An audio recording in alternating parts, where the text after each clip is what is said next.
Good morning, everybody. I want to say a few words about the explosions that occurred here in New York City and New Jersey and the other device that have been found in New Jersey.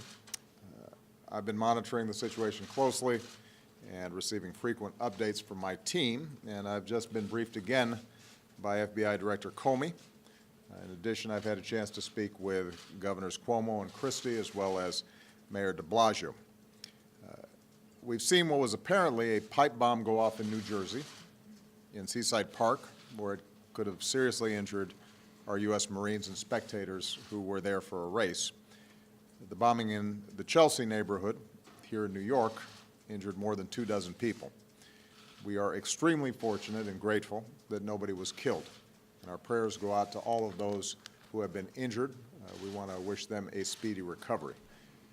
I especially want to commend all the outstanding police and first responders in both New York City and New Jersey for their extraordinary professionalism and their quick response, which surely prevented even more people from being hurt and ensured that people got assistance quickly.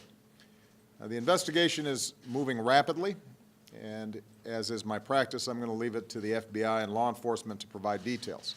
I think everybody is aware at this point that there is a person of interest who is the focus of the investigation, and the FBI can give you further details in terms of how that is proceeding. I told Governors Cuomo and Christie and Mayor de Blasio that they and their teams will continue to have all federal support as they move ahead with their investigations in tracking down every lead and working to keep the people of this city and of this region safe. Law enforcement is asking for the help of the community, and so to everybody in this region, I want to repeat what we've said before. If you see something suspicious, then you need to say something. Contact local law enforcement. In the meantime, I would ask that the press try to refrain from getting out ahead of the investigation. I am extraordinarily happy with the cooperation that's been taking place between the FBI and state and local law enforcement officials. They are moving smartly on this investigation. It does not help if false reports or incomplete information is out there. So try to, as much as possible, stick to what our investigators say, because they actually know what they're talking about. Meanwhile, I know that the United Nations meetings here every year already create an additional workload for New York. But given the UN meetings, we also have a particularly high level of federal resources here to help as needed. We're going to make sure that everybody is working together seamlessly as one team to get to the bottom of what happened, to find those responsible, and to make sure that justice is done.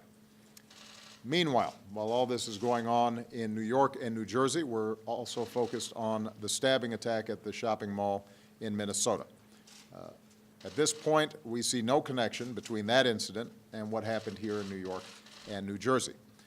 Our attention there is on the people who were injured. And again, we are very grateful that no one lost their life. Thanks to the quick action of a brave off-duty police officer, the suspect was killed, and we avoided more people being hurt. I had a chance also to speak with Governor Dayton this morning. I assured him that we will provide all the assistance that he needs in the investigation. The FBI is investigating the Minnesota incident as a potential act of terrorism. We will direct the full resources of the federal government to make sure that the investigation goes forward aggressively.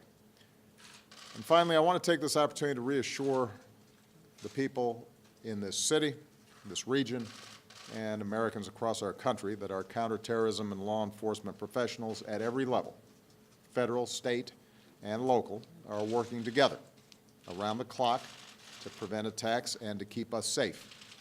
They are the best of the best. Over the years, they have thwarted many plots and saved many lives, and we are incredibly grateful for their service today and every single day. We will continue to lead the global coalition in the fight to destroy ISIL, which is instigating a lot of people over the internet to carry out attacks. We are going to continue to go after them. We're going to take out their leaders. We're going to take out their infrastructure. They are continuing to lose ground in Iraq and in Syria, and later today I'll be meeting with Prime Minister Abadi of Iraq to discuss the need to sustain that momentum. As we take away more of their territory, it exposes ISIL as the failed cause that it is, and it helps to undermine their ideology, which over time will make it harder for them to recruit and inspire people to violence. And we're going to continue to enlist tech companies and community and religious leaders to push back against online extremist content and all messages of hate. You know, at moments like this, I think it's important to remember what terrorists and violent extremists are trying to do. They are trying to hurt innocent people, but they also want to inspire fear in all of us and disrupt the way we live, to undermine our values. And so even as we have to be vigilant and aggressive, both in preventing senseless acts of violence, but also making sure that we find those who carry out such acts and bring them to justice, we all have a role to play as citizens in making sure that we don't succumb to that fear.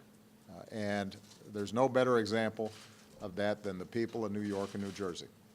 You know, when I was speaking to Governor Cuomo and Governor Christie and Mayor de Blasio, one point that they all made is, you know, folks around here, you know, they don't get scared. They're tough, they're resilient, they go about their business every single day. And that kind of toughness and resoluteness and the recognition that neither individuals nor organizations like ISIL can ultimately undermine our way of life. That's the kind of strength that makes me so proud to be an American, and that's the kind of strength that is going to be absolutely critical, not just in the days to come, but in the years to come. By showing those who want to do us harm that they will never beat us, by showing the entire world that as Americans we do not and never will give in to fear, that's going to be the most important ingredient in us defeating those who would carry out terrorist acts against us. Thank you very much, everybody, and as I said, you will be receiving, I'm sure, ongoing briefings from both the FBI and local law enforcement in terms of the details of the investigation.